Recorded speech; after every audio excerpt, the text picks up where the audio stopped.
Today I'm sitting with Tasmania's own technical death metal war machine, the Absolution Sequence. These guys have been in sharpening blades for years, and now they are stepping out with their debut full-length Dread Cycle. If Ghost Mantra is anything to go by, this isn't just an album, it's a reckoning. Boys, how are you today? Good, Chris, how are you? Yeah, good mate, good. How are you guys feeling, like, with this release? Like, I mean, it's a little while away, but like Ghost Mantra is just killing it. How are you feeling about it all? Pretty blown away, to be honest. Yeah? Surprised. Yeah, Surprised. I mean, our previous releases, like, you know, we've had awesome local support and everything over the years, and a little bit of mainland support, but the reception from this has just been a order of magnitude above everything else. 100%. Yeah, amazing. Now, Tasmania has this like crazy reputation. Well, not really crazy, but Tasmania produces like these insanely tight tech death bands. Is there something in the water there, or like there is some like pedigree coming out of Tasmania? You grow up listening to Psychroptic. That's what happens. when Psychroptic is your local band, that kind of influences where you go from there, I guess.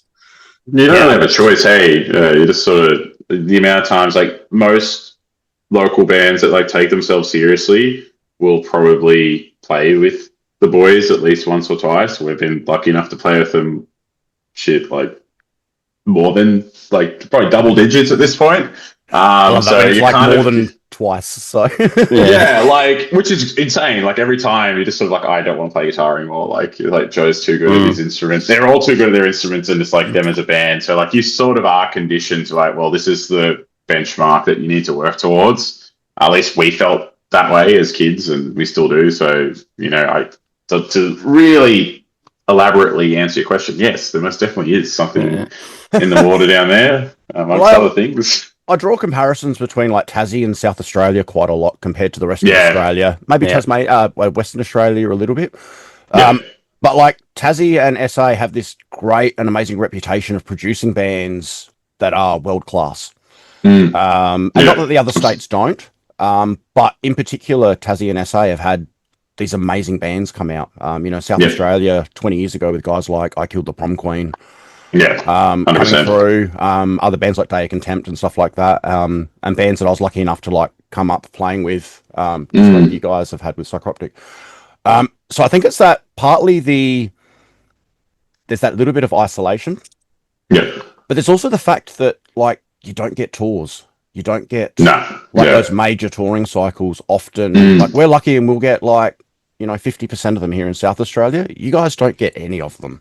It's like 20, it's like 15% at best. And like, it's really good to see that like some bigger tours mainly more in the metalcore space, are definitely paying more attention to Hobart specifically now that there are, decent numbers there when their tours do come down. But obviously it's like it's a logistic and a cost aspect. Like it is what it is. But I think like that does play a part in like, because there's not as much going on, like you do have to cultivate your local communities more. And, I think that definitely makes it difficult to get out of that space and sort of break through into the mainland more and like beyond that. But it does also mean you get time to sort of grow into yourself as a band or an artist. Like I don't want to think about if we were a mainland band and what we sounded like when we started, like you know what I mean? Like, so. Oh yeah. I think it has its ups and downs. It obviously has its logistical challenges, and it's in terms of opportunity, but in terms of like being able to just sort of grow yourself and like have the community be so supportive for the vast majority of cases, and just sort of give you space to sort of grow and expand, like has benefited us a lot. And I'm sure South Australia has its examples of that too. Yeah, and you kind of cultivate your own scene as well. 100%. And it's one of those sort of scenes that's so tight knit and like a family type scene because everybody does know each other. It's because of that sense of size as well. Because like, what's Adelaide? Is it 1.8 million or something like that? I would have no idea. Give or take, smaller than other places. Because the whole of Tassie is like 600k in total. That's the whole state. So you end up being able to have this sort of sense of community because it's so you've got so many less people, whereas somewhere like Melbourne, what's Melbourne up to like 5 million people now? So like you end up with like, you don't end up with that same sort of community vibe that you do in like a smaller town or a smaller state. Yeah. Do you ever feel like you've got to like have this mentality of like prove yourself to the mainland? No. Oh, that's good. That's good. That's good. I love that. I find when we've played mainland shows, like we've never been like crazy high up a bill or anything, but there's always this, I don't know what it is, but you can just feel it in the room. There's always a sense of like curiosity. It's like, oh, I don't know who this band is. And like by the time, like we might start a set in most cases where like, you know, there's an okay amount of people in the room, but by the time we finish playing, like people are like very attentive to what we're doing. And I don't know, you know, they might be like, wow, this music is great. Or wow, this sucks. Who knows? Like, but there's Could be generally the fact that you guys play naked every show. Oh, bro, why didn't we think of that? Look, you've got to make OnlyFans content somehow, right? Like, everyone's a gimmick is a gimmick. $20 is $20. $20 is $20. 37.50 or 30 is 37.50 in this economy. That's right. Yeah. Inflation. Yeah. But yeah, like I find whenever we play Melbourne, Sydney was strange. Like we haven't been in Sydney in a little while, but like both times we've played New South Wales, there's been a really good amount of curiosity. And then like Brisbane and like regional Queensland was just great as well. Like that definitely felt more similar to, you know, times we've obviously played at home and then when we were over for Southern Death Fest the other year. So yeah, I think I wouldn't say it's like we feel like we have to prove anything, but like we definitely, I find, pique some people's interest noticeably to us when we're in the room. So I guess that's a good sign. I hope. Yeah.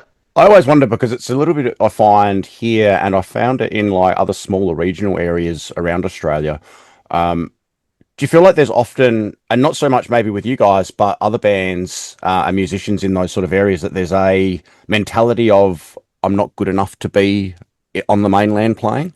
Maybe to start with, it's often very much not the case as well. I don't know. I feel like there's almost so it's sort of the double-edged sword of having like a really tight-knit community, because on the one hand, you get this really good community, you get these really good bands, everyone comes up to support each other, so on and so forth. But it's also a lot of bands I feel like get are unable to leave that because of that, because they've got that community, they've got that thing. So it's less of, I don't think it's necessarily they think that they're not good enough, because there's probably half a dozen bands down here right now that could easily nationally tour and they'd slay it. But because they're in this community down here and what have you, it's like leaving that community to go tour is like, well, why would we? Because it's cool down here. What we've got down here is sick. So I feel like it's less, they don't think that they're good enough, but more so that they're comfortable down here. Probably the best word to put it. Yeah. It's something you see on a national scale as well. When you're looking at the global music market, you get a lot of Australian bands that are 100% world-class bands that have this mentality of we're only good enough to play here, which is not the case. And I think it's great that there are some of these Australian bands now that are stepping out, and with guys like, you know, Bleeding Arts really pushing bands as well, that are getting out into the global market a bit more and pushing the Australian music metal scene globally, 100%. Which is fantastic. Dread Cycle. How you guys feeling about it? I hadn't listened to it. I've had for a couple of weeks away from it, and I only put it on like a few days ago again, and like I think it's good. I like it.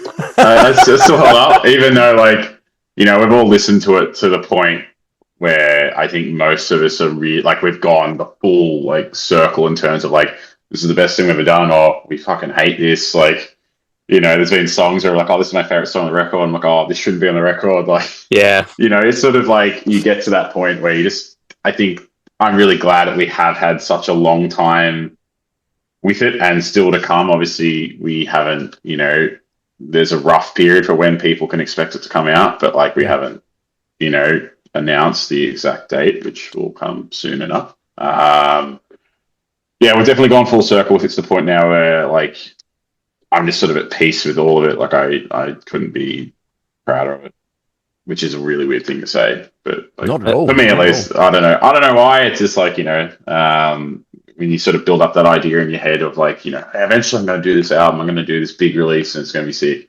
and you actually, do it, complete it, and move on to the next thing. You're just like, I'm still like grappling with that in terms of that just being like a weird thing for me to process, but I'm sure I will process it eventually. I think on my end, like I can finally listen to it again, because there was a good period of like 3 or 4 months of doing nothing but listening to a metronome 100%. and just grinding, and then the last thing you want to do is sit down and listen to the studio version of that, because you've just been playing the same riff for 4 hours. I'm in the midst of that right now, writing synth stuff for our EP, and it's just listening over and over and over, trying to find the right sounds, doing my head in. I always find, like, I found it with this release, definitely to a minor degree, which is like good considering I was expecting to have, going into the process of obviously this being, very perfectionist based and whatnot, going like maybe there'll be like 2 or 3 songs I just don't vibe with, and like that just hasn't happened here. Like, I wish I'd given myself more space just to like, not be as like helicopter parent with the release as much, and just sort of go, you know what, I might let's do it once or twice and give it some space. Some of our guys did that, and like they've clearly been better off for it. They're like, whereas myself, Mason, Luke, especially like daily, pretty much day in day out, getting everything locked in, and like.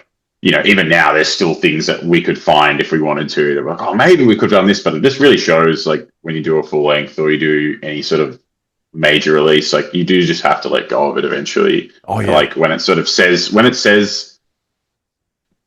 identity, it says what it needs to say. You're like, cool, everything's done. And I feel like that energy in this release is pretty undeniable, even when I, put on something new that's come out. I go, yep. That is still there. Like, it's not the same. It's not, there's something to it that I think is going to, again, pique people's interests. It's not just going to be a typical technical death metal record. Like, it's got elements of like everything in it, which is really sick.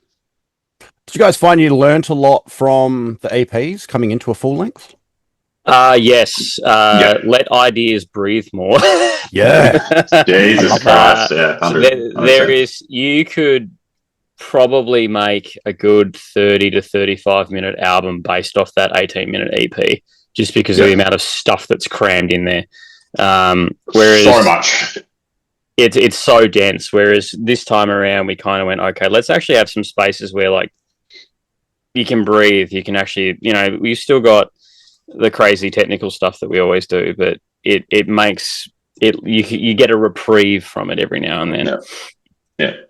You know what's funny though? I find that in a way it feels more technical and it feels more intense of a listen, because there are way more layers. Like, there's more rhythmic creativity. Like, the fact that everyone in the band basically contributed, significant parts or multiple songs. At least from my case, it made learning it for me way more difficult, because there's things on there that I'm like, I don't usually do that as a player. Like, like some of the rhythmics, like about 3 songs on the record are written by Boone, our bass player, and I'm just like, what the hell is this? I'm like, conceptually, I just don't. I'm like, and I love it. And like, those are most of those ideas are like all collectively our favorite parts on the record, because they were so like, so unequivocally relative to what the band is meant to sound like, and what it can encapsulate. But it, learning those parts, I'm like, this is just completely not what I play at all. Ghost Mantra, for example, was a Boone song. Like, he pretty much wrote that song start to finish. None of us touched. Like, we were so stoked with it. Like, the 3 songs that he contributed, that we barely adjusted them. I think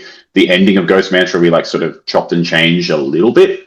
But for the most part, that song was like, he gave it to us. We went, that's insane. I never could have written a song like that. So, it did present its challenges in terms of like just learning different things. Whereas Void Form in a way is definitely more dense, full of more like notes per minute, but it's not as fast. and there's not as many rhythmic challenges or textures going on. That is more direct, more straightforward, at least in my realm. But like my realm of playing in death metal is pretty alien to some, or so I've been told. Yeah. I've spent 5 years trying to learn this guy's 4 or 5 years trying to learn this guy's stuff. I'm not any help, eh? I'm at a point where I've made my peace with it, because my style of playing. That's the other thing as well, is that we've got 3 guitarists and all 3 of us have completely different styles. So like Casado is a little bit more in the meathead space, and a little bit more in the I guess probably like Silosis Revocation sort of style riffage, because he's got the heavy stuff, but he's also got the technical weird Dave Davidson stuff. Luke Tucker, he's more like sort of John Petrucci, sort of shreddy kind of space, but also a little bit of prog, a little bit of Opeth kind of influence. Yeah. And then I spent 15 years trying to be Carl Sanders, so yeah. so I can trem pick, and that's about it. So well, you guys are doing better than me. I can play breakdowns. That's fine. Writing a compelling break. That's the bit the audience cares about. So yeah, you got the right one, eh? Like, writing a compelling breakdown is hard. Like, I didn't say I could write compelling ones. Like, yeah. I'm not saying you can or can't, but like, I low-key find it difficult. Like, in terms of like, actually going, build up. This breakdown is impactful, but it's also memorable, and it like makes sense. And just have it not feel super like shoehorned in. I'll die on this hill that the best breakdown still is Les Terres. Yeah. Like that's just, the thing. I mean, like it's so simple, but like everyone knows it. You can't beat it. You just can't. I feel like in terms of like what that song and record printed for the bands that followed them, like the bands that followed and were influenced by it, 100%. Like, whenever I go back to an iconic breakdown, it's always something from like Lamb of God. Like, I always find it's the first song, Sacrament. It's Again We Rise, right? Like that ending, like it's not even really a breakdown. It's just like a layered like chug thing that always just gets me like so fucking revved up. Like to the point where like Mason and I listen, like basically most shows we listen to Sacrament start to finish every show. It is amazing how like a single note on a guitar can like amp you up. Yeah, 100%. Yeah. Just going back like with your songwriting and stuff, I was just thinking about how I've been in a band, like you're saying how your bass player like writing songs and stuff as well. I've been in a band where our drummer, who was an amazing drummer but was an amazing guitarist as well, would write a lot of the songs. Yeah. And it is a really different experience having a drummer write songs, because they write from a drummer's perspective. And it's like timings and stuff is all over the place. It's crazy sometimes. But amazing. I'm actually in another project where that happens. So awesome. I'm in a black metal band, but all the guitar riffs are written by the drummer.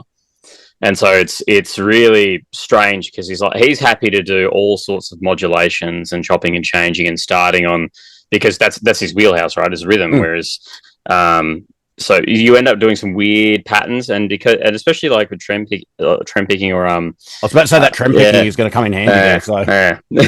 So but drummers think weirdly. They do, yeah, in the best possible way. Yeah. I think you need it, eh? Oh, definitely, yeah. Really lucky with my band. Our drummer, not that he's a guitarist, but he's very musically minded. So he always, if he has a suggestion for something, he's always like spot on with it.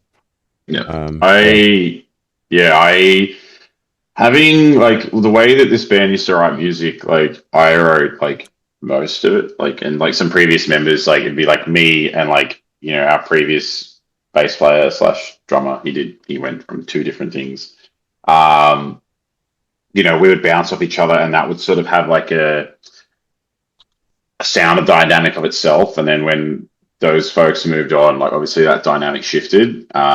So there was a little while where I was pretty much just writing all the music, and it's gradually gotten more and more collaborative. To the point where, like I said, like on this record, like everyone has written like material. Like some people have multiple songs, some people have like multiple sections, like riffs that have then like defined or had a song written around them. Like I I don't think I can ever go back to like just doing it all myself. It's so much more fun. Like I know those bands that like go, this is the songwriter and that's what they do.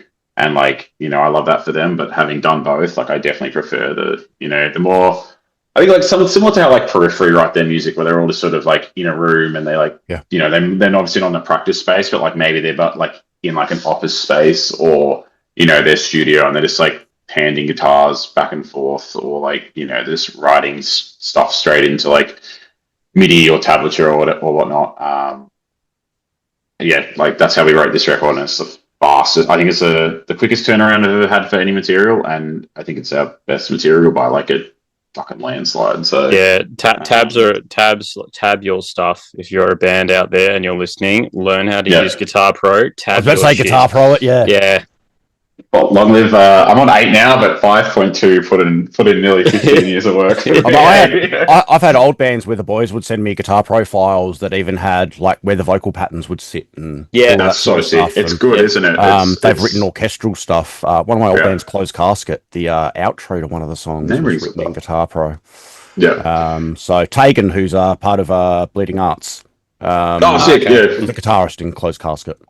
Yeah. So I've known like Greg and like Tegan and the Bleeding Arts crew for years. I've been playing. I played with Greg when he was in Truthies for years, and so I know all those guys really, really well. That's sick. Now, speaking of people I know, you guys worked with Chris Delco. Yes, we did. Over at Monolith. We did. Hi, Dad. Hi, Dad. I tried to get some juicy information out of him, but what stays in the studio stays in the studio. There's that Vegas rule there. He was like quite obliging to you guys and was just like, ask them about 3 guitarists and gave me like pretty standard stuff. I was like, come on, dude, give me some good stuff. Let's see if there's anything funny. I don't think funny. But how was it? Like, Chris is amazing. I've never worked with him personally. I've just known him as everyone should go to Monolith Studios if you're in Victoria, or even if you're not. Like, I live here now, but like regardless, like everyone should just go see Chris. You'll have the best tracking experience of your life. Like, I don't want to think about recording this album the way we've recorded previous things, just ourselves or together. Like, it just made the experience so much better. Just being able to focus on the performance and nothing. Like, we didn't even have to tune, because Chris was like, "Nah, I'm doing that. I'm making sure this is all in tune and everything." And so it was. You just sit there, get handed the guitar, you play this stuff, and it's just amazing, especially after years of like doing our own sort of tracking and comping, and because usually what happens if you're on a budget, right? You'll track your DIs, you might do a reference mix or and then you'll send that off to an engineer, right? Especially comping stuff, like if comping takes or programming drums sucks. And I'll segue onto that, because this record, we've actually got real drums on it for the first time, which is nice, game changing. Yeah. But like, just not having to do any of that. It's just, you can just spend all your time rehearsing your parts, so that when you do actually track, the performance is better because you've got more time to rehearse it. So, but yeah, real drums. I couldn't agree more. The drums are almost real, right? Like, they're all like live. They're all like live takes, but like the hands are real. The snare is like basically 85% just what it was in the room, which is crazy for this sort of genre. And then obviously you're always going to get stuff blended in there with it. A sound replaced, for this sort of stuff, it just has to be like, Did you guys trigger your kicks for it, or all the way? Didn't waste our time with that. When you're doing complex kick patterns, you have to. So and it gave us some degree of flexibility in terms of if we did want to like change the tonality of a part a little bit, we had a little bit of wiggle room, but obviously while still keeping the like energy of what was recorded in the space, and it meant that like we could basically record it, Sanderson's house. Which is we flew Chris down to record drums, and then we all just sort of spent a few days at this like really cool property that he's since moved out of. So it's really big, like house. Where is it, Mason? In Margate somewhere. It's down Sandfly. and just outside of Margate, which is sort of down south. Very in Aussie Tassie. name. And you kind of you just it's like you're going into a forest, and then you go down this massive driveway. There's this house, and then there's this shed or garage, which is where we recorded the drums in. And because of how the shed was laid out, it's relatively well insulated. Put some foam up the top, and you didn't get any reverberations. That's awesome. Crazy how good it turned out. Well, I mean, the drums on Ghost Mantra are massive, so yeah, like so, massive. I think the trick with there was that Chris is a wizard on like in terms of engineering. We actually have 2 drummers on the record as well. Okay. So our now departed drummer Nick handled half the tracks, and then the other half of the tracks our new drummer Luke Sanderson handled. But Luke's a bit of a drum connoisseur collector. He loves his gear and everything, so he's just like, oh yeah, just casually pull this snare off the rack. Oh, that's the same one, like the same model snare that was used on the Black album. Well, I guess we're using that one then. So he's got and we had a lot to play with, which is really cool. Yeah, and also we had so much because we had 2 drummers worth of shit to play with as well, because they each had all their cymbals, so we kind of mixed and matched, brand agnostic, and just went what sounds best in this room. Turned out sweet. It was fun. The drums and the vocals were like the best part of the experience. Like bass, like I wasn't there for as much, but like Boone just smashed it all out in like 3 days. Like, and it was great. And then guitars were an experience. They were a mission. It was a week. It was a full week. It was crazy. I lived at Chris's house for about a week. So, do you guys do long days in at Monolith with him? Yeah. Yep. I think we were doing like 11. I think it was like between 10 and 12-hour days. Yeah. Depending some days, which is like just what we signed up. Well, we knew that it was going to be difficult, like in terms of like just getting this stuff down, and like I deliberately didn't like commit a heap of it to like muscle memory, just because like we were changing stuff in there as well to like a minor degree, like going, oh, you know what, this doesn't really translate, let's just like try this, and that for the most part worked out. By the last day though, like I was like absolutely over it, like because we left some of the most rhythmically challenging songs till last, and I was just like, this fucking sucks. After 3 days you're going to bed listening, like you go to bed and you're hearing click tracks, so dude, literally. That's normal life. That's just every day. Yeah, that's true. Actually, so you just got to change BPMs regularly, and it kind of you don't go to bed hearing the click. Then you just gradually increase it, like I've actually found one of the most important sounds to get right is your click. Like fuck guitar tone, fuck all that sort of stuff. Find a click that doesn't annoy you. Yeah. I completely understand that because I'm listening to a click all day. We've got we had a for the launch show that we did last month for the Ghost Mantra show.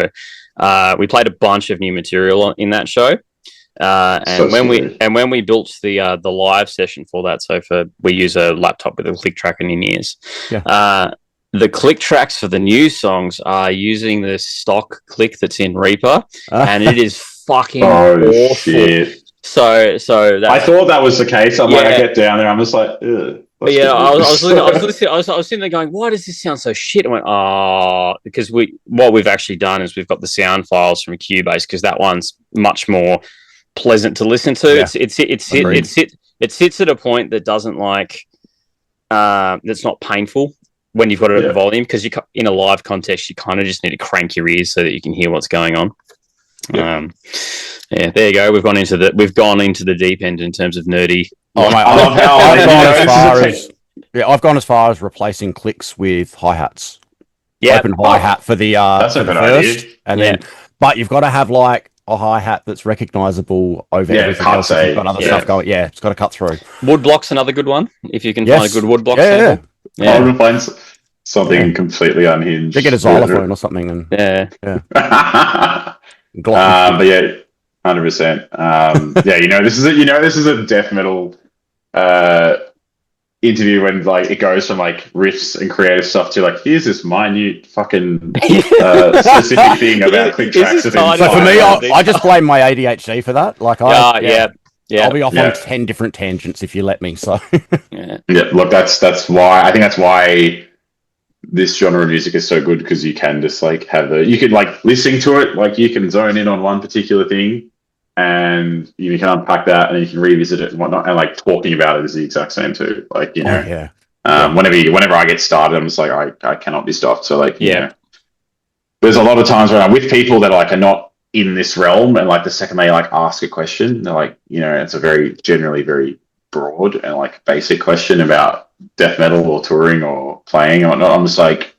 I'm like, how long you got? Because if you want me to answer this genuinely, we're going to be here a while. It's always those questions where they're like, they're after a yes or no answer or a very brief answer, but the actual answer is it depends, and here is all the points as to why it depends. It's like, how much do you give a shit? Do you actually care? No? All right, see. Like, disregard. Yeah, that is me, and I'm constantly getting in trouble for it. I'm also autistic, and so like you hit me on one of my special interests, and I will talk to you for hours without realizing. Bro, same. Yeah, same. Yeah. I have like 2 interests, and that's it. So death metal's one of them. Where do you guys see yourself sort of moving from here going forward, Len? Hitting like your mainland a lot more for shows?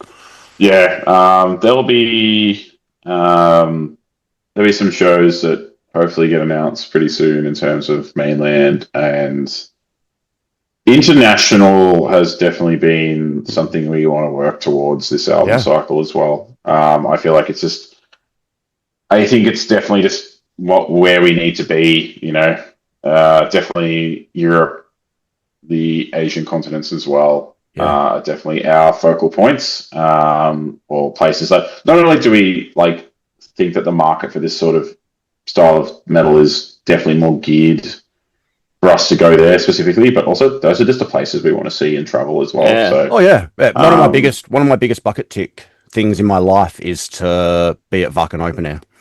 Regardless of if I'm playing or I'm just attending, that's one of those things that I need to be at one day.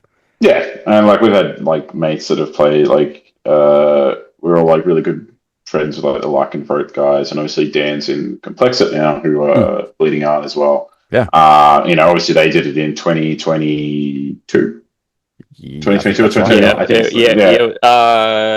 Because it was the same year we did the good things that good thing show. Yeah. And then Deprivation did it the year after, which you've obviously played with and hung out with the cool guys as well. Like I don't know, like I always found an issue like, I want to travel and do X, Y, and Z, but I'm like, the more I think about it, the more I'm just like, I kind of just want to do this off the back of the band. So I've like almost deliberately like I've had opportunities to go abroad and do like fun stuff. But I almost have just gone, you know what? Nah, if I'm going to spend the money, if I'm going to like put the time in to go somewhere, like I want to do it touring.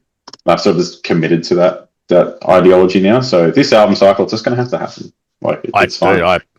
I couldn't agree more. And touring is one of the greatest things ever. Like I've always said, if there is an opportunity to go on tour and never come back, I'm gone. Dude, I say it all the time. All the time. And I'll sit at the merch desk. Like I don't even need to play. I remember when Great American Ghost played a show down here in Tassie 2 or 3 years ago, and I think we were talking to them at the merch desk because we saw their set. First time seeing them live, and they fucking killed it. So we just went and cleared their merch desk out. I listened to Torture World had come out on like a couple of months before, and I listened to them on the day. I went, "Holy shit!" This man's sick. And their live show was completely unhinged. They were in an old venue that doesn't exist anymore now, and they were hanging from the fucking ceiling, and it was awesome. Mental. And then we're talking to the guys like, we've just come off they'd just come off the European tour, and then they were going straight back to jump on a 4 or 6 week tour with Fit for an Autopsy. It's just like these guys are just road dogs. Yeah, they were touring with Fit. They were touring with Fit across like multiple continents, I think. And they're in the States like right now. Yeah. It just sounds like the most amazing time ever. Dude, I think at the same time, like you're either wired that way or you're not. Like I think, you know, some people obviously love touring, and then there's other people that just like don't want to borrow it. Like, you know, or like because they like maybe they do it because they love being in their band, they love like seeing things grow and whatnot. But like I find when bands, especially bands our size, when they get a little bit of like sort of, attention to like tour the mainland a bit, and like, you are just sort of confronted to be like, oh, I now have to like do this dance between this thing I want to do and like my day job or whatever else. Yeah. And like some people just decide that they, either go, yep, I'm all in it. And like, everyone in this band is like once if the opportunity comes up, we're all just like walking away from whatever responsibilities we have and just being like, yep, cool, full send, we're on the road. Yeah. Oh, yeah, I said the road on the we did it. Or they just go, you know what? So there's a context there. We'll unpack that in a minute. Or there's like people that just go, I did a bit of it and I want to stay home and like have stability and routine, and like there's nothing wrong with that at all. Like, what's that traditional kind of what you do? You get up, you grow up, you get married, you have kids, you buy a house, white picket dreams. Nah. But we're so conditioned to that like you hit that sort of juncture point of like, it's like kind of like, do I sell up and live out of a suitcase for the next however long and not know what's going to happen? Yes, I do. Yes, or do I buy the house and do I settle down and do all that stuff? Also, I think like there's a lot of dead time in touring, obviously, as well, and like playing shows. Like if you hate like being on planes and sitting in venues for like 3-4 hours of your time before you get to really do anything, like maybe that's just not for you. Whereas I'm usually pretty, and most of us in this band are pretty like high functioning to the point where we're always like doing stuff, and like we very rarely give ourselves actual breaks, for better or for worse. What's a break? So like I enjoy like when we're just sort of like, you know what, the only thing I have to do is focus on getting my stuff into a venue and like waiting for a sound check or waiting to play and just having 2-3 hours where I don't have to do anything. That's awesome. Like that's actually just like justifiable, like this like rest time, and like I'll listen to music or like just literally do nothing. Ideally, like just do nothing. I was going to say, coming back to the people, whether you're geared to this or not, I think another component of it as well is that bands find out with is that some bands function really, really well, but then they go on tour and then they fall apart because they realize that they don't actually like spending 12 hours with each other every day. Yeah. And that is the other hard thing. Whereas we had the opposite experience, is that the current lineup, because Sanderson's actually filled in for us before for a couple of Brisbane shows we did. And that was so fun. So we just had an Airbnb in Fortitude Valley, and turns out that we actually all get along like a house on fire. So it was Halloween weekend too, so it was like fucking corked, eh? Yeah, it was pretty sketch. Yeah, it's either that or knowing your limitations of like someone you're in the band with, and knowing when you're like, hey dude, I just need an hour to myself. Yeah. Like I just can't be around you for a few hours. I love you, you're my brother. Leave me alone. Yeah. I think being able to have that openness like that. We can do that as well, I think. Yeah, well, it's not even a conversation for us. It's like, oh, I'm going to go do something. I'll be back in a couple of hours. It's just like, cool. Like, but even, sorry, I was just going to say, like, it's like very unspoken for us. We're all very comfortable. Like, I guess because most of us have known each other even either in or outside the band for like 10 years plus. One way or another. So I think, because Tucker and I met when we were 18 and we're 30 something now, I think, give or take. Yeah. It's crazy how life just throws some curveballs like that, I guess, sometimes. All right, now I always finish these up with like some quick fire questions. Okay. It's just kind of off the top of your head, a bit of fun. Yeah. Okay. Feel free to expand on stuff if you want. Is this sort of the hot take corner? Oh, some of it's like the first one. I always say expand on it, because the first one, like, artists can never give me a straight answer. But who is your favorite band or artist? So what is this? Niall Carl Sanders. I love that. Yeah, I love that. There you go. What genre? What? I don't know. It's. I think it's like once you go. So easy for this band. Mine's an easy one as well, but no one expects mine. My favorite artist of all time is Prince. Yeah, Yeah, I just adore Prince. Fucking amazing. But I'll put Prince on and then chuck like Rain in Blood by Slayer on straight after. So, fuck yeah. What track that you've recorded out of everything that you guys have done nearly killed you in the studio? I guess I recorded everything, eh? So, I was going to say the only stuff I've tracked is the stuff that I either wrote or found relatively easy within my skill set. So I love that. Like, I think Void Form. I think when you were doing the song Void Form off the EP Void Form, that you were in the hole for a few weeks. That was fine. Which one was it? No, I killed it. Okay, so like that whole EP was probably the most miserable thing to record. Yeah. It took months. It took way too long. And that's why we sort of recorded this record the way we did. I guess to summarize it really quickly, there was like particular riffs that were just grim as, like, this really, like, built on the triplet riff and built on spines at the time was really hard. It's obviously so baked in now that, like, I don't think about it. Matriarch was low-key fine. I don't know why. I expected that to be really hard. Void Form was kind of difficult. The worst song, though, I think, out of every Absol song I've ever recorded is Diary of the closing track on the album. That recording that song was like literally pulling teeth, and like Chris was like, I'm just sitting going, fuck this, I'm done. And Chris is like, no, you're not. You just have to keep going. I'm like, okay. Like, that was probably the worst experience. Close second would have to be Promethean Pilferage, I reckon. That was really fast. That was miserable. Like, yeah. Archspire fast. Whoops. Yeah. Sorry, Luke. He tracked it though. It's fine. He recorded that. That's not the one he's terrified of.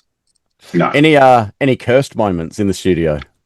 All the time. All of them. Every day. All of them. So a little Easter egg. The amount of caffeine we drank. So your cursed moments are usually nothing to do with the actual recording process itself. Oh no, one of them. Void form comping, bass comp. Oh no! Oh god! Fuck! Oh no! I love this. Let's go. How long have you got? Because I can tell you the full story, or we can move on. I can do one of two things.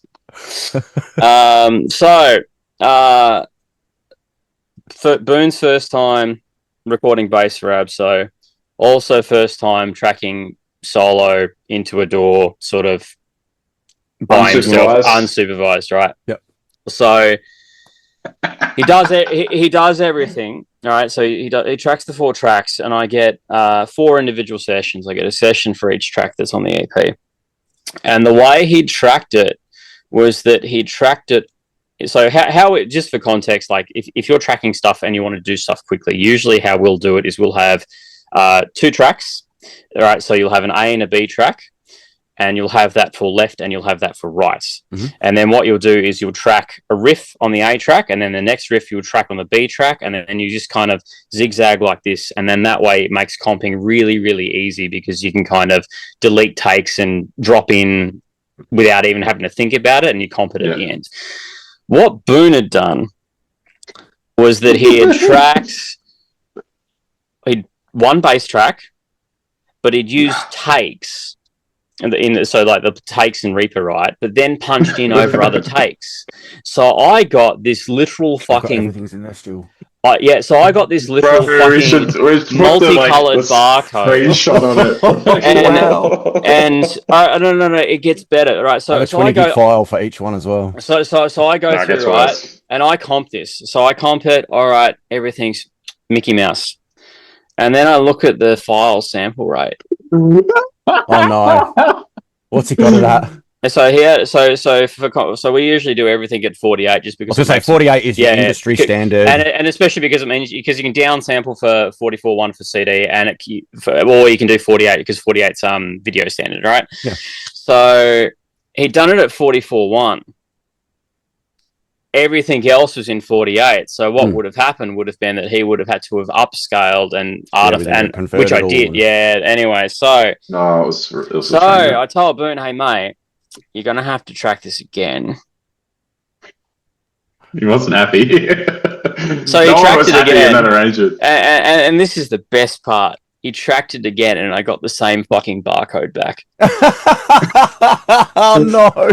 So it was like a recurring joke for like you know like people were like low key pissed at the time, but like on one hand you have Mason who's got this like rage inducing task of comping these takes. You've got Boone on the other side of it, just being like, I don't know what I did. My parts are good. I'm just out here doing my best. And you've got the rest of us in the middle, just going, what the fuck did we do? And this is like, this is wow. like the week that we're due to submit all the fucking files to Chris, all the comps stuff to Chris, so he can actually reamp and mix.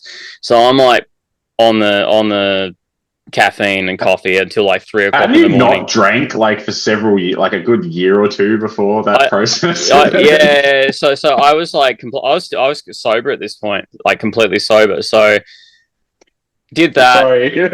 And then I may have cracked sobriety after that. So whoopsie. Oops. Workplace accident. We've all been there. Yeah. but it's moments like that. Easter egg for those who are listening to the album. There is one song. The problem with tracking drums and having the whole band in the room is that someone will do a take and go, "Oh, that's fucking sick," or they might let out a noise of some description. One of those on albums. Yeah, so one of those may have made it into the actual final master. Yeah, literally. You might find out eventually. You listen to some of the great albums and there's stuff like that.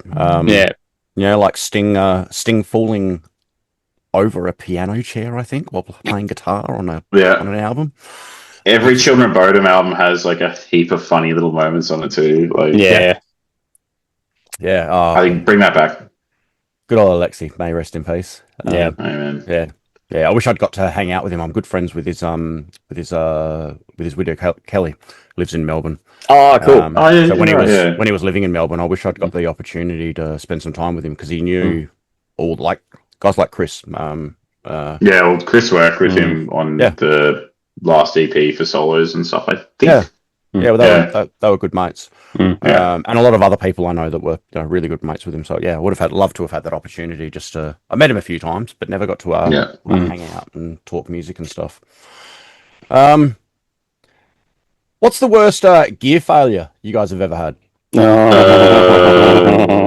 Where do you want to start? Like, have you got like a particular one that's like this night this happened and like we? I mean, there's kind of categories, right? We've taken out PAs a couple of times. Yeah, I think the one that stands out in the mind that's probably the simplest and the funniest, but was the most catastrophic, was at the time, the INI rack that we had at the time, you couldn't easily access the internals if you needed to. And like everyone, we're running on Behringer mixers. All right. So at the time we were using an XR16, we're using an XR32 now. X32 now. The issue with those mixers is that they use just a standard jug lead, and that jug lead falls out all the fucking time, especially when you shove it in a plane that's vibrating around. So we've got this rack that we can't easily get into, and the jug lead's fallen out of the mixer. So we've got no IEMs whatsoever. So and we find this out during sound check. Oh, so 5 minutes before we're meant to start. Yeah, so we raw dogged that set. It's fine, and it was fine. It was fine. It was just we hadn't at that point played without click for 2 or 3 years. Sean, Nick, and I were pretty comfortable with it. Yeah, but you and Boone were like, "Oh shit, I haven't played this material without a click track before. I'm terrified." That was literally the first time ever I'd played Absol material. Like even when I'm practicing, because I've always got the click on and because you're trying to dial everything. So that was the first time I'm like, "Oh shit, I've actually got to listen to something other than the click." Yeah. So now we practice without it too. Yeah. Or at least we do just a redundancy. I think the only other worst one was probably this was no fault of anyone actually to do with the gig, but the first time we played with Die Artist Murder would have been like 2022, I think. Yeah, 2022. This is all like just after COVID, so like this venue had pretty much been dormant for like 2-3 years. In fact, this venue, the last gig that had been at Unibar was the North Lane show like 2 weeks before COVID kicked off, which we also played. So it's literally like the run sheet in the green room. So I was like, oh, we were here like 3 years ago, 3 years ago. And pretty much we get to set, there's no time for sound check. And the house sound guy's like, all right, we're just going to do a rough line check when we're up there, whatnot. And then sure enough, the opening band try to sound check and the PA's just like, fucked, it's dead. Like, there's or something between the PA and stage rocks is dead. something like that. Yeah. Oh, that was cursed. Yeah, because they replaced the desk. They ran a new snake overhead from the back of the concert, like where the mixing area is, to the stage. Yeah. Then they found out that it was a stage box there. At this point, people are still coming in the door, and they're still trying to. The opener still hasn't fucking got their sound check properly yet. Anyway, so they switched out to fully old. So it turns out the sound guy, we've worked with him before. He had his old 32 channel analog desk, so no presets, or all analog, and plugged that in, got that working, and thank God for that. And then when it came to us playing, like our live mix out the front sounded a bit weird. Turns out that the high-end tweeters in the PAs had blown up from the first band, because none of this gear had been serviced or looked at or anything like this. So by the time Thyart came on, Thyart comes on and does their line check, and they're like, "Oh, this sounds like dog shit," and it's like, "Oh no." I think we got a semi-palatable mix out of it, but like, they were like frantically, because obviously we had ear mixes and whatnot, whereas the first two bands, or like the band before us, or the first band and the second, I can't remember how many bands were on, didn't, so they just like play through amps or whatever. And like we were like frantically like getting stuff set up, like to like literally like the last second, and at the time would have been the biggest show we'd ever played. It was like probably 500-600, like between 450 and 600 people in that room.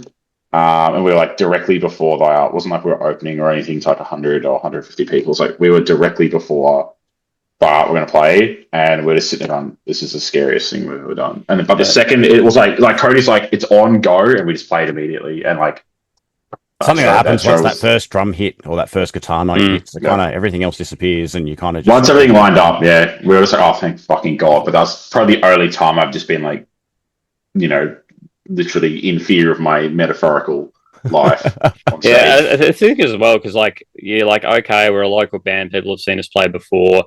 There might be 80 or 100 heads in the room, give or take, because it's Thyart, and then the rest will rock up for Thyart.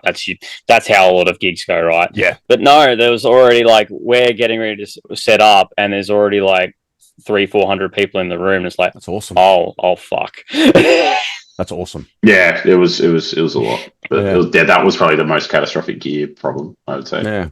All right, but also one of the most fun shows as well, which is like sometimes they are though. Yeah, that's the crazy thing when like when chaos ensues, you're having the best time sometimes, or the crowd's having the best time. You're shitting yourself.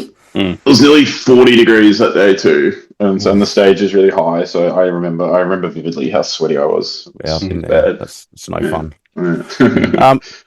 Guitar nerd questions. All right, let's go. Dream guitar. This is going to be hours. Shit. Favorite guitar. Oh God, which one? I think you just like which one.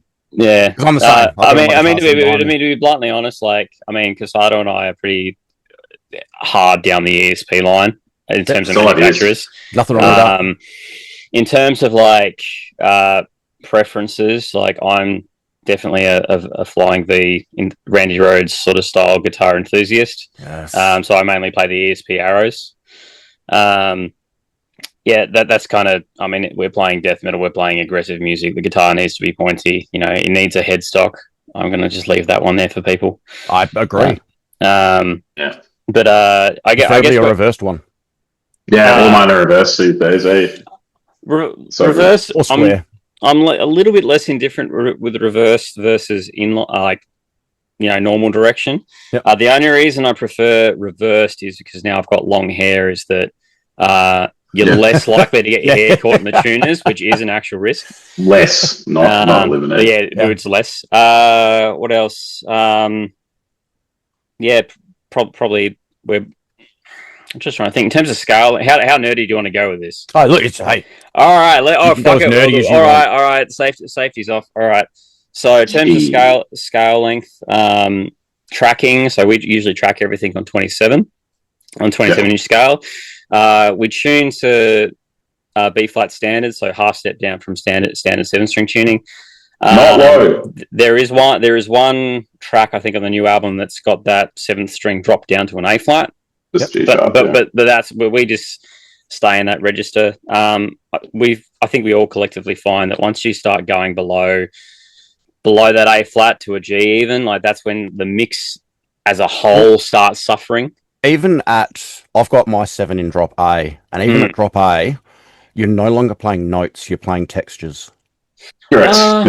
You can still, there is some like distinguishation with notes there, but for the most part, it's I feel anyway, it's texture playing. Especially when you start shoving gain in it. Like the lower you go, the more you've got to reduce your gain so that you can still hear the fundamental. Those mids like there's no tomorrow and slam it out. Oh, we do the opposite. So really? Yeah. So our guitar rhythm sounds are very mid focused, and then that way we'd actually cut through the mix a bit.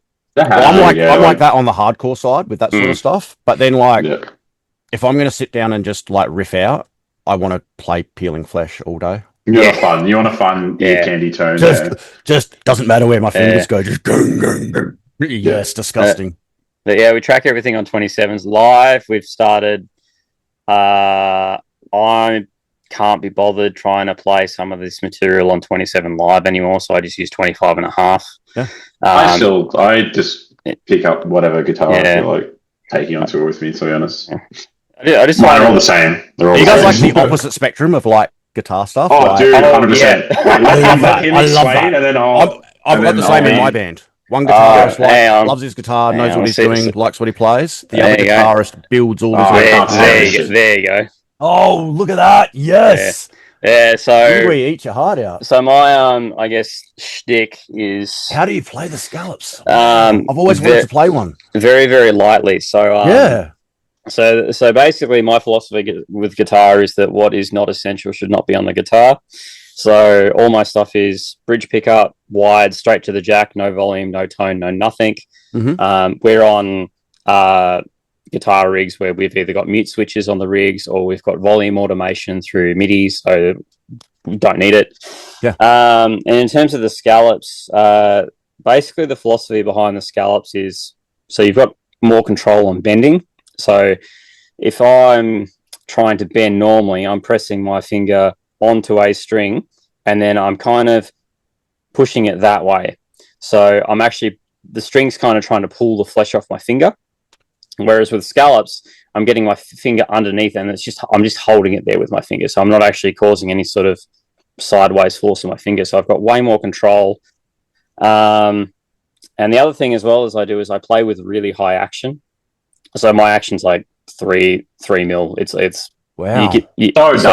So what it lets you. So what it does is it means that you never get fret buzz ever, no matter how hard you smash it on the string, especially on the 12th fret, because that's usually, even when you've got low action and you're really digging in, you get like a little bit of crunch. So are you setting your own guitars up? Yeah. So what I end up with is this really like clear note at all times, so I don't get any distortion. So I'm assuming you're having to raise your pickups as well to adjust for the strings and So I've set my first guitar up about a month ago. I've never done it before. I've always given it. Congrats, man! Scared the hell out of me doing the neck adjustment. Once you get over hearing the crack of the truss rod for the first time, now I could, not a problem now.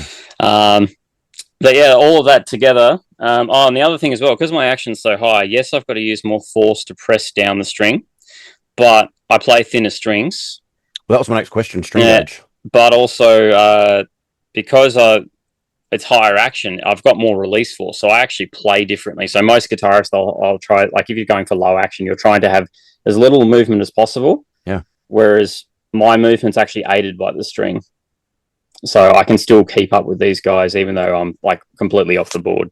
Yeah. So what gauge are you playing then? I've gone a little bit heavier. I've got, like, I was using 8s, so 8 gauge, so 8 through to 50, and then a 66 on the low end, just because you need that low end tension. Awesome. And the other thing I was experimented with as well is that if you take, this is a hot take, best 7-string album in the world by far in terms of guitar tone is Dead Heart and a Dead World by Nevermore. Okay. Like that the sound of that is huge. The reason that sound is huge is because there is an overly thick string on the 7th string. Because as you go thicker, you get a little bit darker, you get a little bit more bassy sounding. As you go thinner, you get brighter. So if you want that sort of like huge sounding thing, that's where the thick string comes in. Yeah, but now I'm on 9 to 50. I think I've raised it a little bit on the high end. We're on the same. Yeah, because I'm playing at this point. Yeah, because I'm playing. My standard tuning is drop C. For most of the stuff I write, I'm playing an 11 to 54 on that. Sometimes I'll go up to a 56. Probably relative. It's a bit. Yeah, I was going to say I've got what are the Alexi sets? They're 10 to 56. That's what I used to drop C. Yeah. Similar.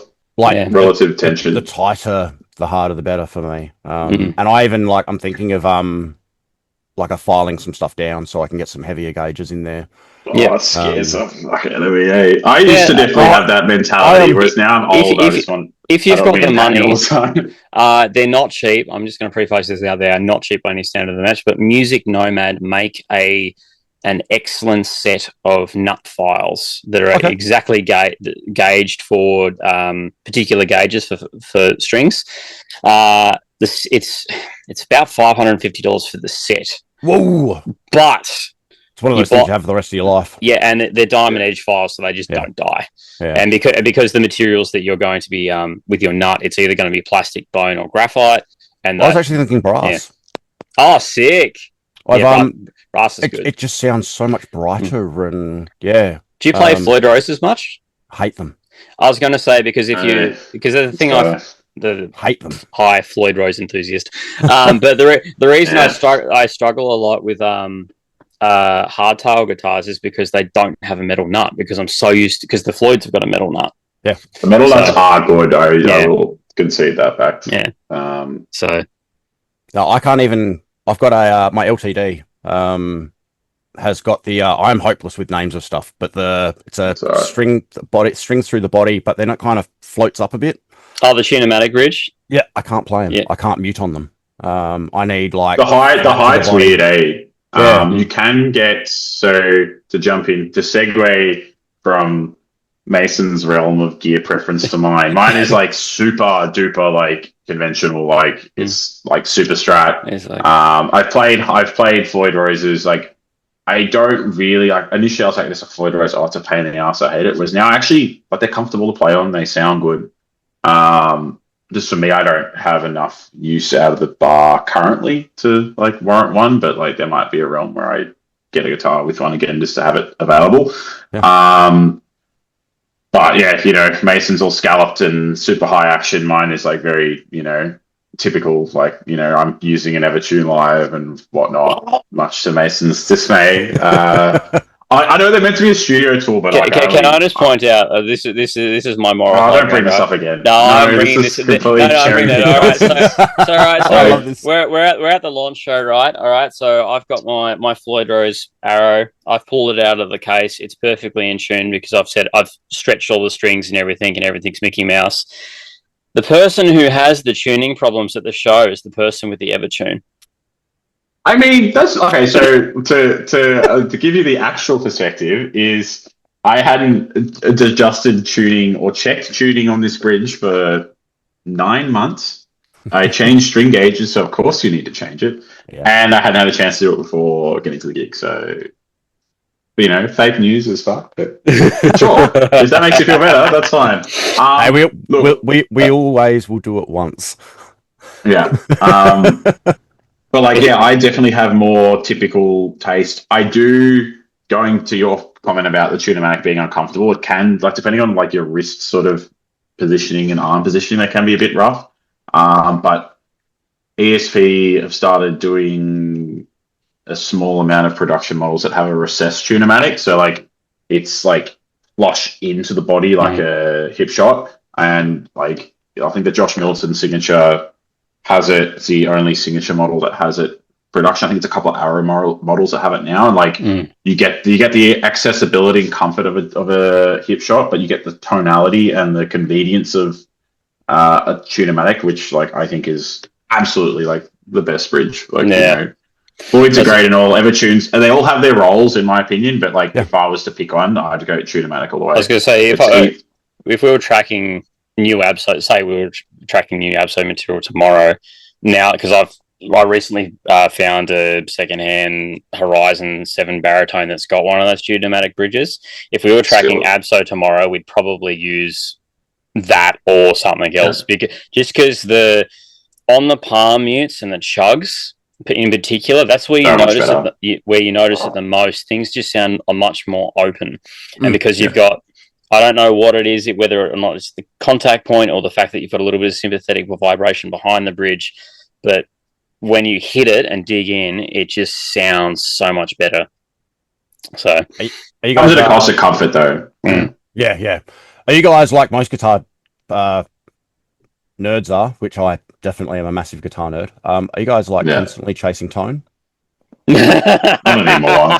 This guy is. I love that. No, I could say I knew what the answers were going to be already. That has confirmed it completely for me. So because I'm in the constantly chasing tone category and constantly looking at new. And I play through my DAW for the most part, so I'm always looking at new amp sims and let's download every IR and every NAM and yeah. I think my answer is actually both. So you keep circling the same things every 6 months. in terms of like my holy grail guitar tone or like rhythm tone, it's a boosted dual rectifier going through some sort of V30 cab. Like that's it for me. Like I'm done. That like you give me that, I'm done till the end of time. Yeah. My main rig chasing sort of stuff is less about the tone, it's more about a solution that works live, and that's where I find a lot of people are these days, because I mean we've all been playing now for decades. We all know kind of we know what we like, we know what we don't like. So all of my sort of experimenting and like chasing with gear lately has mainly just been trying to get a live setup that I'm comfortable with, because unfortunately in today's day and age, I can't take a 120 watt dual rectifier on the road. So, yeah. What do you mean? Yeah. So, I tried to carry one of those up like a second when you're going up playing like upstairs. Oh, dude, they're fucked, eh? It's so rough. We've got one of the old venues here in Adelaide. The upstairs access is all outside, and it's a metal stair outside, and you'd get a wet night trying to go down there with just a Mesa quad, and you are going. No thanks. You're falling down. You are going on your ass. I will take my pedal board. I ended up, for a strange set of circumstances, I ended up in Adelaide for the Guttalax Adelaide show when they came over and played. And watching Bifurcation up front with their two like immaculate restored dual rectifiers from the 90s, I was just like, oh my god. And their vocalist is just a freak. Like that dude has got so many different voices coming out of him. I don't know where they come from. They're awesome. Amazing band. Yeah. All right, bringing this back in. Sorry. No, I love it. Like I got to just like nerd out as well, and like we haven't even got onto the modelers or the pedal boards yet. No, I mean if you want to, you can. It's okay. It's just like a more like this complete polar opposite. Like we both sort of started in the same place with gear, and like I sort of gone, yep, I'm happy. Like I get very specific tonality out of very conventional gear. Like none of us are using like 5150. Like okay, like when I say we're not using 5150s, like I have a 5153 Stealth, like little lunchbox, like over there. Oh yeah, sick little practice. I love that you pointed to it and unblurred as well. Yeah, there we go. Hey! But like in terms of like to segue into like my favorite tones, it's all just like Lamb of God tones. It's all like it is all just Mesa gear. Like for me, it's like Mark 4s, Mark 5s. Luke is, a really big John Petrucci fan. So again, he's also a Mark series user. And then obviously, 5150s and adjacent stuff in modern context is what everyone's using, obviously, and will be for the foreseeable future. But like, there is a particular flavor to like certain 5150 exact, like we're talking exact like heads, like. I think the one that Rob Flynn uses from Machine Head, like, is one from the 80s that, like, he only ever brings out for recording albums and he puts it away or some shit like that. Like that, his specific block letter, like, sounds amazing. It doesn't sound like any other one I've heard on a record. But yeah, we all like our distinctively different tones. Like, you know, on the record as well. Like the tone is noticeably more pointed. I think we used There's an angle fireball actually. We used an angle fireball with awesome. a 4x12 orange, and then we used the Fortin 3. Yeah. Meshuggah good. That's amazing. First rule of death metal, if Meshuggah uses it, it's good. Yeah. Yep. 100%. So yeah, like we have very specific and pointed tastes. We just have different ways of getting there. I think Mason likes the mad scientist, like the playing ability. Like, whereas I don't. I want the thing to work. I don't have to think about it. It's the same in my band. Like I was saying before, I've got one guitarist that is a player and loves his guitars, loves his gear, but doesn't know a huge amount about stuff. Knows what sounds good. My other guitarist builds all of his own pedals. Has built he's got a Soldolano clone head that he's built himself from that's so sick. Like it was a kit, but he's from individual parts, and it blows me away with the pedals because the only pedal he runs that he hasn't built is his tuner. And our other guitarist is the same. That's sick. All of his pedals, they're custom built for him. That's so sick. Yeah, and so I love the idea of it, but I could not do it. I've organised a day with him where we're going to sit down and I'm going to build a pedal, so I can just have like a basic fuzz pedal that I can be like, I built this. But he's built me stuff as well. Clones of he built me a clone of the Steel Panther Pussy Melter. Hell yeah. God, that's only sick. because he showed it to me one day and was like, how ridiculous is this? And I was like, dude, I actually really like that band. That's really funny. And then for my birthday, 6 months later, he's like, hey dude, have this. That's so sick. Yeah. That's wholesome, as. Yeah. All right, bring it. Well, we'll try and bring it back in a little bit now. The Ghost Mantra is out. The new album dropping later this year. No official dates or anything yet. Is there anything for the album that you guys would want to say before it comes out? I think it's in two ways. It's like exactly what the band always should have sounded like, but in a lot of ways, it's very specific to what a lot of us were feeling at the time. Like, it sort of satisfies both of those energies equally. Like, you know, especially after having a bit of space from it, not listening to the last couple of weeks, I'm like, damn, it's like I can really hear like where we were at in that process, and it takes me right back to that point in time. So it's like, I don't know, it definitely sums up the way the band has always wanted to sound in a way. Like, it's not as just completely shoehorned into like technical death metal. Like, there's like I think someone made a comment on the Mantra video where it's like, oh, this sounds like As the Palaces Burn. I'm just like, this is like low key one of the most fundamental and underlying influences of how I write riffs is just Lamb of God. So I'm like, I'm glad someone picked that up, even though I didn't write that song. But I think that's why I like those songs from Boone so much, because they reminded me of like Lamb of God riffs. And I was just like, but like on like crack, obviously. So I don't know. I think it definitely just sounds exactly the way that I've always wanted the band to sound, and what was the sound I had in my head like when I was a kid. And then obviously over the years you sort of get better at your instrument, and then, you know, sort of go in a more specific and more technical direction. Like, not to say this record is simple. It's definitely not simple. I would definitely, what I've heard, it is definitely not simple. So the riffs are fucked, but like.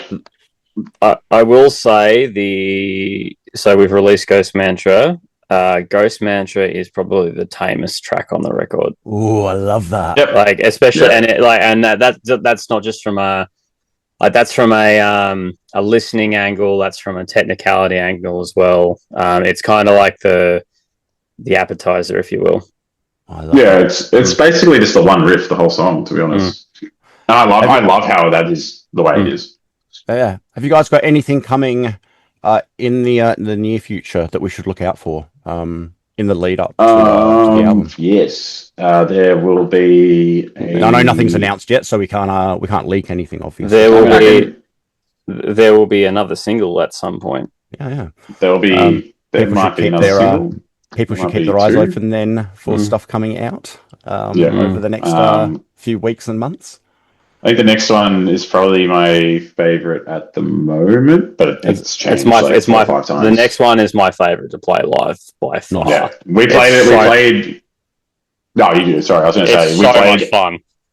We played all the new stuff, all the singles that are going to be out prior to the album coming out. We played all those at our launch show. Just not only so we could gauge how they would go, but also so we can start learning them. So by the time we do get out on the album cycle properly, we know these songs. We're not going, oh shit, like we haven't given ourselves enough time. So like we deliberately just have stacked our current set list just with all the songs that we have to learn. And the song that's going to be out soon definitely got a very big sort of noticeable reaction from us, and we were very surprised by that, given like how fast and we thought, oh, maybe like this will just be too much of a blur of like notes and get lost in translation a little bit for people that haven't got the studio recording to reference. But like it was like undeniable. Like when the second we started playing this song, I was like, oh shit, like they're just fucking into it straight away. So fingers crossed, people like it. It's one of the best feelings ever as well when you like 100%. Something like that for the first time and people lose it over it. Yeah, you see. Yeah. Go check out Ghost Mantra, guys. It is out now. It is absolutely amazing. Heaps of new music coming. Keep your eye on these guys. This is just like a starting point for these guys. So there's huge things coming. I'd love for hopefully to get to see you guys over in SA sometime soon. I can neither confirm or deny the allegations, but that may be happening. Yeah, look, it's being home of Bleeding Arts as well, so 100%. It's always nice to Thanks, get a bit of one-on-one time with the guys. Yeah. Is there anything else before we finish up that you'd want to say?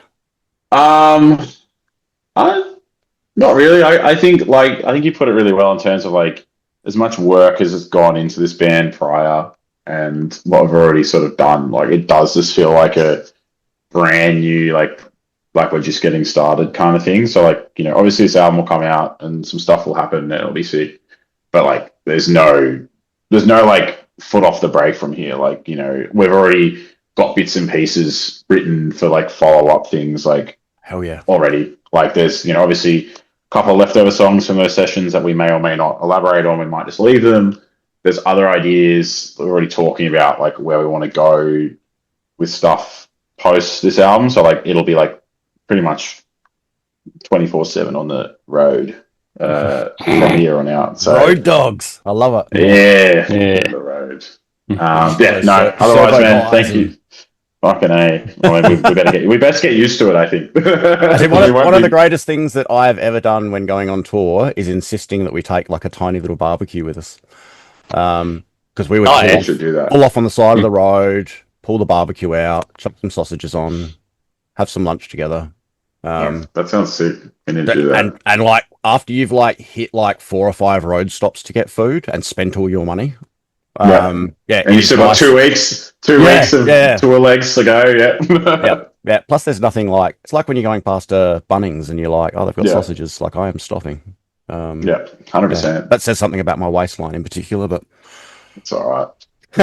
Guys, thank you so much for your time today. I really appreciate it. I am very much looking forward to hearing some new music. Ghost Mantra has been in high rotation since it dropped for me. Thank you. Appreciate it so really much. Looking forward to getting to catch up with you guys again, hopefully over here in SA. And of course, anytime. If you've got anything else coming up in the future, let me know and we'll have another chat about it. Yeah. Cheers, guys. I really appreciate it, and I hope you have a wonderful day today. You too, man. Thank you so much. Appreciate it. Anytime, guys. Take care. Cool. All right. See ya. Thank you. Thanks.